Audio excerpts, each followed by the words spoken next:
Story 1. I went to a university near Valley Forge, PA.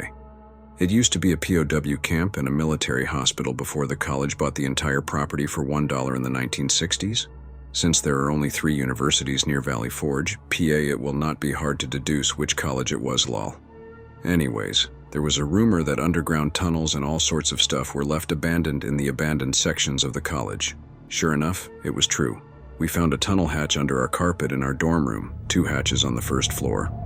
Furthest most first-floor dorm room of each building. It was literally like stepping into 1945. Everything was preserved down there, and the tunnels were massive. We eventually ended up in an underground garage where there were 4 Jeeps parked, but all the tires had dryly rotted. We realized this was actually beneath our soccer field. Anyways, the tunnels lead to the cafeteria, the admin building, every dorm, and then an old abandoned section of our campus that we had no way of entering the top side. We soon realized this was the hospital morgue. When we got out of the tunnels and walked the floor, it was still like 1945.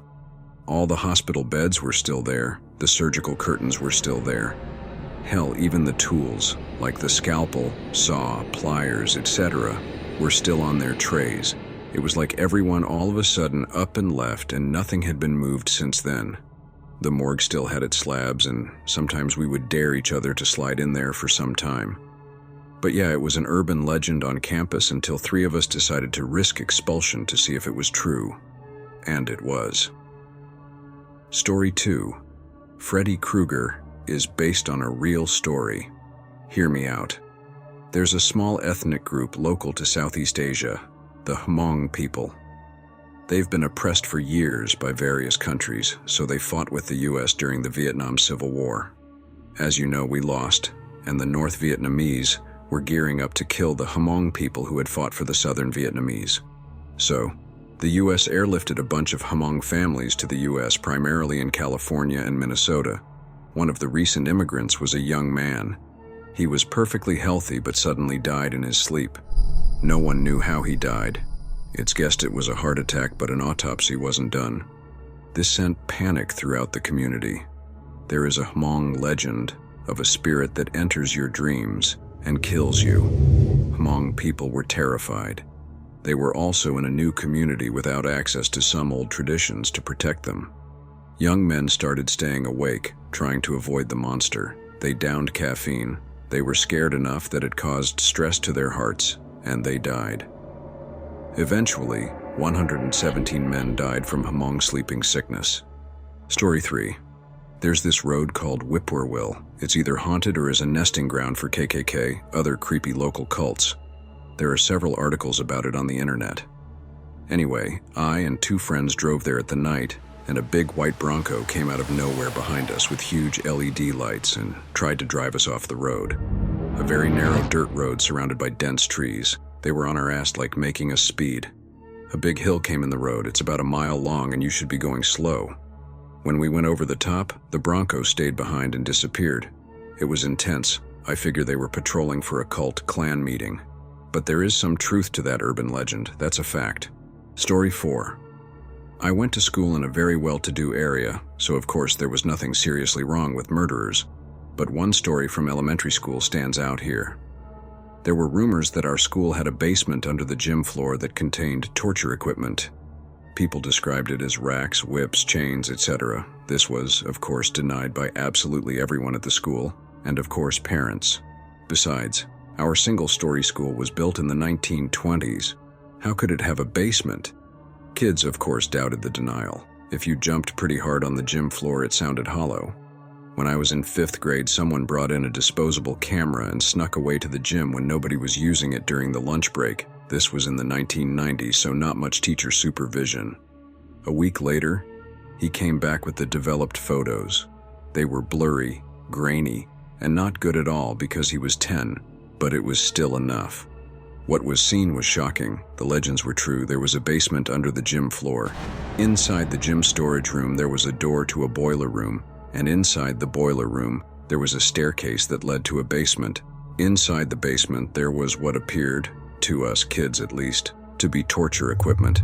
There were whips, chains, racks, etc., just as described. The kid showed his parents, who, of course, brought the photos to the school staff demanding to know what the deal was. The photos, of course, weren't good enough quality to see what the stuff was, so of course there were questions. The staff investigated and eventually brought us all into the gym for an assembly about the photos, which we had all either seen or were told about by other people. The school basement was stored from when the building used to be the city's high school more than 40 years ago. The school used to use weight benches, which explains the racks for the sports teams. The school also had a very successful equestrian, horse riding team, who would go to competitions. There also used to be a horse barn on the property, but it had been torn down. This explained the whips, ropes, and there were also saddles and other horse equipment. I don't remember all the details exactly, this was more than 20 years ago. They showed us some of the stuff that was down there, and then all the rumors were put to rest, but the legend of the elementary school's dungeon cemented itself in the school's history. Story 5. There was an urban legend at my high school that one of the janitors quit because he saw a set of bloody footprints down the hallway. My bad, that was me. One day, I was staying late to complete a class project and dropped a heavy glass pane on my toe. It left a huge gash that I couldn't get to stop bleeding. Now, my school was the kind of place where having a shoe full of blood would get you a week's detention instead of a hospital visit, so I make sure to check around before I limped on home to bandage myself up. Our high school was a rectangle with a sunken library in the middle, so we had hallways that framed it. I was at one corner, and at the other end was the janitor finishing up mopping the hallway. As soon as he turned the corner, I took off my shoes and socks since they were so full of blood. I couldn't properly walk down the hallway and out the door. This left a perfect trail of bloody footprints until the hallway dried out, which happened to be exactly where the exit door was. As the rest of the story goes, he turned around when he heard the door close and found a trail of bloody footprints down the hallway, with no one there to take responsibility. Dube quit on the spot. Story 6. The Green Man, Charlie No Face. On the outskirts of Pittsburgh, near where Piney Fork empties into Peters Creek, there's an old, neglected railroad tunnel covered in graffiti and filled with road salt. It was built in 1924 as the Piney Fork Tunnel to service coal mines along the Pennsylvania Railroad's Peters Creek branch. Abandoned in 1962, the locals have given it another nickname. Too many people in the Pittsburgh area, this is Green Man Tunnel. Teenagers used to drive into the tunnel, turn off their lights, and call out to the Green Man who would appear from the darkness. His skin tinged green from a tragic electrical accident. If he touched your car, his electrical charge would either stall the vehicle or make it difficult to start. Teenagers looking for a good scare still head out to the area at night, hoping to catch a glimpse of the Green Man, but they won't find him. He passed away over 20 years ago. But he wasn't a crazed lunatic or ghostly apparition. His name was Raymond Robinson. Story 7. I grew up near a small townish area known as Lake Eliza. It's mainly comprised of redneck homes grouped around the said lake. The story was when the area was first established, the lake was originally named Fish Lake. There was a couple that owned one of the first houses to be built along the lake. Before being able to start a family, the husband died from unknown causes. The wife, Lady Eliza, grew very depressed after the passing of her husband. The only time anyone would see her is when she would take her dog out for a walk on the lake during wintertime when everything was frozen over. One of the times she never returned from her walk. When locals went searching for her, they had found a hole at the center of the lake where she had presumably fallen under. They then changed the name of the lake to Lake Eliza in memoriam. Over the years, her house remained the only one still standing. It's now directly across from the town hall and has a nice path down to the lake. A lot of people claim the house to be haunted by her ghost, which is fun. That's not the real urban legend, though. It is, however, the urban legend that drew me and my friends into checking it out. My friends and I, in our teens, were obsessed with ghost hunting. We checked out all the haunted places in our area: Gypsy's Graveyard, Circus Train Wreck, Silesian Prep School. We even looked for Diana of the Dunes. We partied at all the sites and never saw a thing. Nothing fazed us until we went to Lady Eliza's house. We went out there at night. There were 6 of us. A few stayed behind in the car, that we were too chicken to check it out. I and 3 other friends decided to check the house out. The front door was boarded up, but we noticed a nearby window was exposed. We climbed in through the window, and immediately the smell hit us. We were not quiet about it, which in hindsight was very dumb. We ventured in through the living room. One of my friends decided to wander, and nobody thought anything of it. He didn't get very far. From the edge of the living room was a staircase and a hallway, and across from that, the kitchen. My friend took one look in the kitchen and turned pale. He shined his flashlight at us to get out attention and said, "We have to go, now." Our first reaction was to laugh at him, but the chance to mock him was quickly interrupted by a "what the fuck?" that came from upstairs. We booked it out, jumped into the waiting car, and told them to get the fuck out. While driving away, we noticed an Escalade that came from the opposite direction pull up to the house. Lake Eliza is also not too far of a drive from a city that we'll just say used to hold the murder record in the United States. The rumor was that gangbangers would take victims to this house and drop them there. We didn't hear about this rumor until after the encounter. What my friend saw, and what I swear I caught a glimpse of while we were leaving, was several dead bodies lined up across the kitchen floor. We had stumbled upon the gangbangers at the worst possible time. The house may not have been haunted, but it sure as hell scared the piss out of me and my ghost debunker friends. From then on, my friends and I have a natural distrust for Escalades and will ridiculously duck and hide if we see one cruising by. Story 8. There's a bridge near where I grew up in bumfuck Tennessee that is notorious for screaming at people at night. The screams aren't audible to the houses nearby, and supposedly you have to sit on the actual bridge to hear it at all, though I haven't tested it or anything. The common explanation is that it's a bobcat that lives under the bridge, but people have checked with dogs and such and never find signs of any. Well, some friends and I had heard this story for years all growing up, but never tested it. So one night after a few beers, we get up the notion we're gonna go test the thing. So 5 drunk guys pile into a beat-up car and we drive down and park on the bridge. This is 1:30 a.m., and it's dead silent out. We sat there for a good 45 minutes and nothing happened. We had the windows down and had started debating whether or not it was all bullshit when the scream happened. We had the lights off and there was a moon, so you could see pretty well.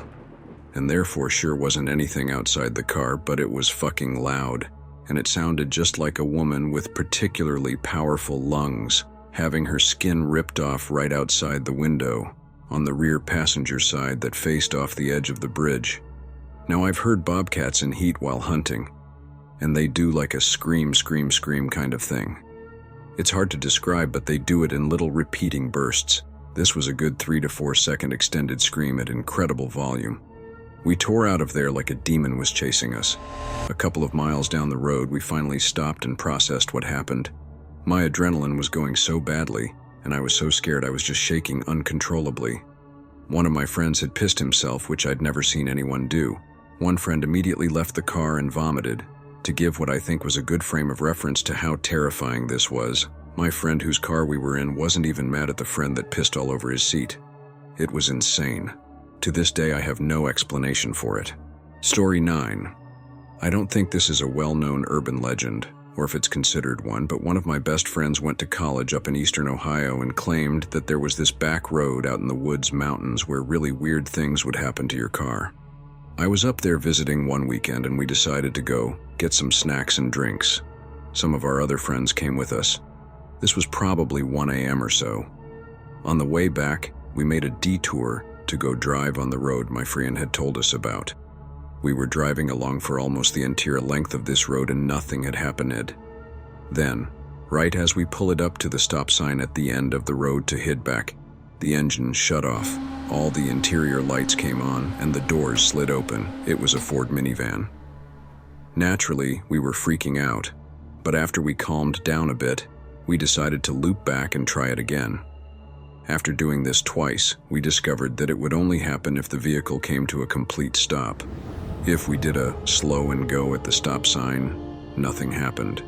I still have no explanation for this and haven't seen anything about it online. Crazy stuff. Story 10. I live in a lower middle suburb in a large city in middle America. Plenty of religious people, but for whatever reason, not many superstitious people. My buddy grew up in the nicest neighborhood in the suburb with his parents, and always jokingly talked about the lights in the haunted house across the lake. He was a huge jokester, and nobody ever took him serious enough to even ask for an explanation. was at his house working on a project one night, and he says something like, "The lights are going again." I asked for clarification, and he pointed toward the window and at a house across the small lake on a hilltop. I had seen the house many times previously, and although it was on the same small lake his house sat on, the entrance to the property was actually from another direction, probably a mile away. I asked what was significant about the lights. He said there was a house fire 5 years prior that gutted a large portion of the interior while killing the family that slept. He said the house hadn't been remodeled and it didn't have power. Probably a year later, a small group of us were a little intoxicated on Saturday night and decided to go visit the house and find out once and for all if it had power. We endlessly debated this because it wasn't flashlights you occasionally saw, it was truly a lit house. The property had a very long and windy drive from the road, probably a mile or so, and the property was unkempt, so the grass was probably 4 feet tall or so. As we got probably halfway to the house, in a vehicle, thank God, we encountered a very aggressive wolf standing in the middle of the road who seemingly didn't want us to pass. It was extremely alarming because none of us had seen a wolf up close, and it just wasn't something you expected to encounter so close to a big city. After some light flashing and engine revving, we were able to scare it away.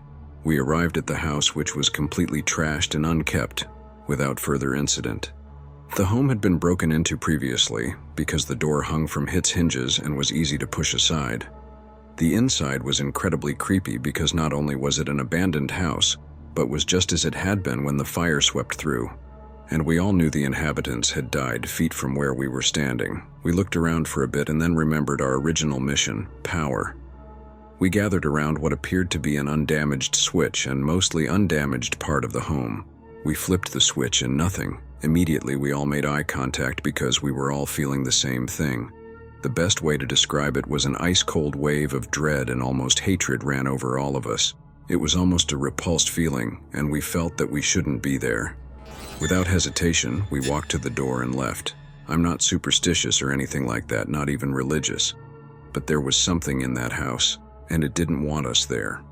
We never really talked about it again and didn't tell anyone else. I had almost forgotten about it until I visited my friend who was in town visiting his parents a few months ago. I shit you not, the fucking lights were on in that house. Story 11. When I was in high school, my freshman year history teacher told us that when she was growing up in the area, there were rumors of satanic cults. She told the class that they even had some sort of temple or something that got taken down. I don't think anyone believed her. The high school was in a pretty affluent suburb of IL. Years later, during the summer I had graduated from high school, I was at a friend's house, and we decided to check out the woods in his backyard, because he said there was an abandoned shed back there. We found the shed had been severely damaged by storms over the years. As we kept walking, we ended up on a dead-end street lined with houses. The last 2 houses on the street were boarded up and not occupied. One of those houses had a window open in the back, with a small step stool placed under it. I was curious to see what was inside, so I climbed through the window, while my friend waited outside. The window I climbed in through was a bedroom window. The walls of the bedroom were covered in graffiti. It was very vulgar. At first I thought it was just a bunch of religion-hating kids because Jesus and God came up a lot in the vulgar graffiti. As I made my way through the house, I went first into a bathroom down the hall. The bathroom was also covered in the same vulgar graffiti, but it also had torn up pieces of paper littering the floor. When I picked some of the paper up, I noticed that they were all pages of the Bible. I left the bathroom and went into the living room, and there was a huge pentagram spray-painted on the wall, in addition to the vulgar graffiti that seemed to be on every wall of the house. At that point, I got my friend, who was waiting outside to come in. He was in shock that this house was so close to his and he wasn't really up for exploring, but I wanted to keep looking around. Eventually, we found an attic. I went up the steps to the attic. In the attic, there was I'm assuming it was a goat's skull on the floor of the attic in the middle of another painted pentagram. After seeing that, we both left the house. A couple of months later, it was demolished.